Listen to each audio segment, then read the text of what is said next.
यहाँ पे ना मैं अभी आ गई हूँ। यहाँ पे ब्रह्म भोज है जो कि हमारे भाई साहब करते हैं। भाई साहब मतलब कि मेरे जेठ जी करते हैं। और ये एक पंडित जी का घर है जहाँ पे उनके दरवाजे किया जाता है ये जो वो करते हैं ब्रह्म भोज। तो ये ब्रह्म भोज ना वो हर साल करते हैं। और यहाँ पे अभी सब लोगों को खिलाया जाएगा, उसके बाद फिर हम लोग खाएंगे और बाकी सारे लोग भी फिर खाएंगे और फिर हम लोग खा के यहाँ से बस प्रस्थान कर देंगे तो घर के लिए। और शायद हाँ यहाँ से पतली गली पकड़ लेंगे, ज्ञानू बता रहा है।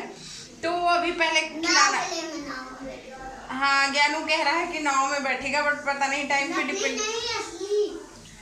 पे डिपेंड करता है। अगर टाइम रहा तो उसको बोटिंग के लिए ले जाएंगे और अगर टाइम नहीं रहा तो फिर हम लोग डायरेक्ट घर निकलेंगे। तो देखते हैं क्या होता है। तो सबसे पहले आपको दिखा देती हूँ थोड़ा सा कि कैसे ब्रह्मभोज में क्या बना था और कैसे खिलाया पिलाया गया है सबको। तो चलो फिर चलते हैं और दिखाती हूँ आपको। तो ये था ब्रह्मभोज का खाना जिसमें की है बूंदी मीठी वाली और पूड़ियाँ, साथ में है सब्जी आलू कद्दू की जो कि भंडारे में बनती है, बहुत ज़्यादा स्वादिष्ट होती है। और हम लोगों ने प्रसाद ग्रहण कर लिया है, आप लोग भी कर लीजिए और थोड़ा सा भगवान का आशीर्वाद ले लीजिए। और हाँ एक चीज़ आप लोगों से बोलना चाहती हूँ कि आप लोग प्लीज़ ऐसे वीडियो डिसलाइक ना करा करिए जिसमें कि भगवान से रिलेटेड कुछ भी हो। देखो भगवान किसी के भी हों, वो भगवान होते हैं। अगर मुझे नहीं पता कि कौन लाइक करता है कौन डिसलाइक करता है, लेकिन प्लीज़ आपसे रिक्वेस्ट है कि आप प्लीज़ ना करा करिए। अगर आप भगवान के वीडियो डिसलाइक करते हो ना तो उसका इफ़ेक्ट आप पे भी पड़ेगा और मुझे भी नहीं अच्छा लगता है देखने में। तो ये भंडारा स्टार्ट हो गया है और यहाँ पे सभी लोगों को कुछ ऐसे पंक्तियों में बिठा के खिलाया गया था। बहुत ही ज़्यादा अच्छा लग रहा था, बहुत ही ज़्यादा पवित्रता वाला वातावरण था। तो ये जो जगह है ये है जो कामदगिरी की परिक्रमा होती है, वहाँ पे ये वाला भंडारा किया जाता है, हर साल किया जाता है। कार्तिक माह में हर साल ये हमारे भाई साहब मतलब कि मेरे जेठ जी करवाते हैं। और ये निःशुल्क होता है, किसी को भी कोई भी आके इसमें खा सकता है, चाहे वो राजा हो या फिर रंक हो। कहने का मतलब अमीर गरीब सब खा सकते हैं और निःशुल्क है, कोई भी इसका चार्ज नहीं लिया जाता है।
हम लोग आ गए थे राम घाट। राम घाट में कहते हैं कि जब श्री रामचंद्र जी आए थे वनवास पे तो यहाँ ही पे वो स्नान करते थे। अब तो खैर ये बन गया है, लेकिन तब के ज़माने में ये बना नहीं रहा होगा। यहाँ पे ना जितने भी नाव थी उसमें इतना प्यारा प्यारा इतने सुंदर सुंदर से खरगोश थे कि मैं क्या ही बताऊं।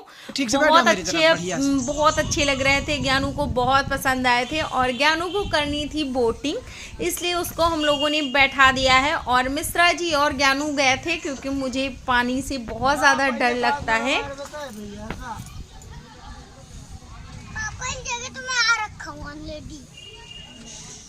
मोर चल रही थी।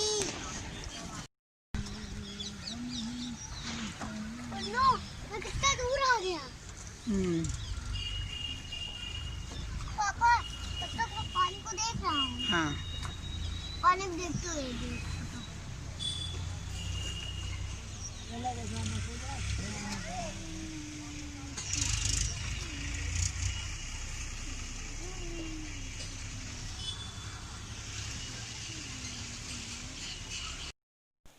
तो जब आ गई नाव और सब लोग बैठे थे तो फिर मैंने सोचा चलो भाई फोटो सेशन करवा लिया जाए। तो ये खड़ी नाव थी, वहाँ पे था और मुझे बस फ़ोटो खिंचवाना था क्योंकि मुझे पानी से डर लगता है और मुझे बोटिंग नहीं करनी थी।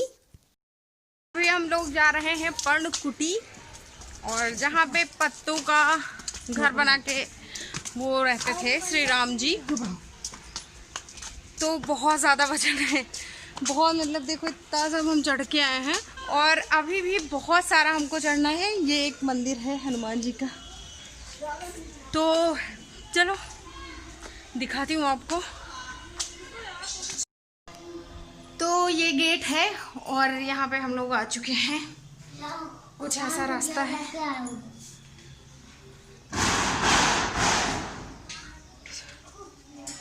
पर्णकुटी।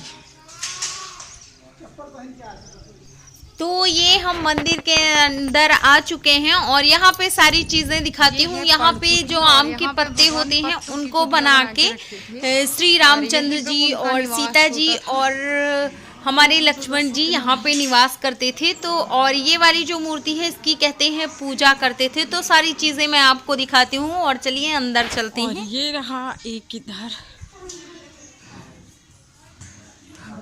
तो पर्णकुटी ये है ना,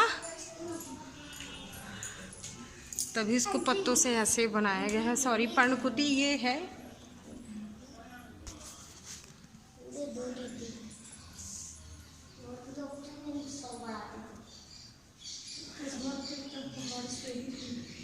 हाँ कुछ है तो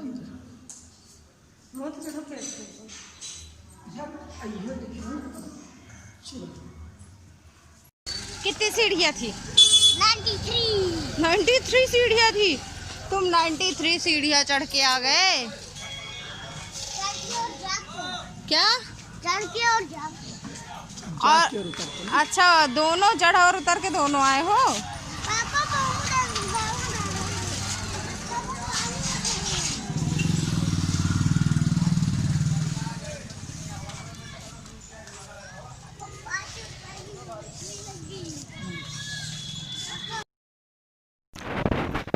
पर्णकुटी से आने के बाद यहाँ पे हम लोग आ गए थे। यहाँ पे एक शंकर जी का मंदिर है जो कि बहुत ज़्यादा शक्तिशाली है। कहते हैं कि इस मंदिर की स्थापना हमारे श्री रामचंद्र जी ने करी थी।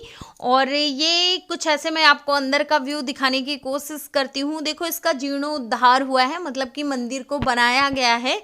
और लेकिन ये जो है ये पौराणिक चीज़ें होती हैं, तो इसका हमारे यहाँ बहुत ज़्यादा महत्व है। हिंदू धर्म में चित्रकूट का एक खास ही महत्व है।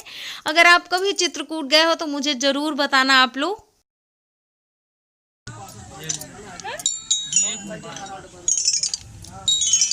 मतलब गिरे तो 1 मिनट बाद आ जाए पूरा नहीं।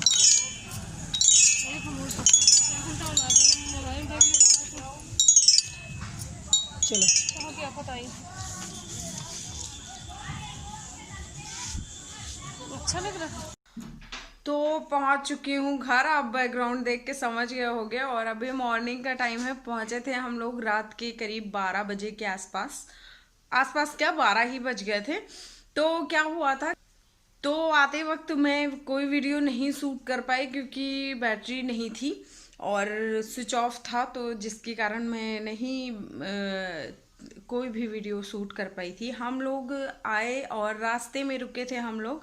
अगर आप ऊंचाहाट टू क्या बोलते हैं, इलाहाबाद टू लखनऊ का सफ़र करते हो तो आप बटोही के बारे में ज़रूर जानते होगे, बटोही रेस्टोरेंट। और वहाँ पे रुक के हम लोगों ने नाश्ता वगैरह खाना खाया था, डोसा, और हाँ मीठे में खाया था रसमलाई, और आइसक्रीम ज्ञानू लोगों ने खाई थी। तो हम लोगों ने वहाँ पे खाना पीना खाया अपना। फिर उसके बाद हम लोग घर आए थे। और वो जो बटोही है, अगर आप जानते हो तो बटोही मेरे मायके के करीब है, मेरे मायके से बिल्कुल पास में है। और हाँ, व्लॉग भी ख़त्म करूँगी यहीं पे। और अब बहुत सारा काम है सुबह वाले, अब सारे कपड़े वपड़े धुलना है। तो व्लॉग यहीं तक था। होप आपको अच्छा लगा होगा। अच्छा लगा है तो प्लीज़ लाइक, शेयर और सब्सक्राइब कर दीजिएगा। चैनल में अगर आप नए आए हो तो प्लीज़ सब्सक्राइब ज़रूर करिएगा। फिर से मिलूंगी अच्छे से व्लॉग के साथ। तब तक के लिए बाय बाय, टेक केयर।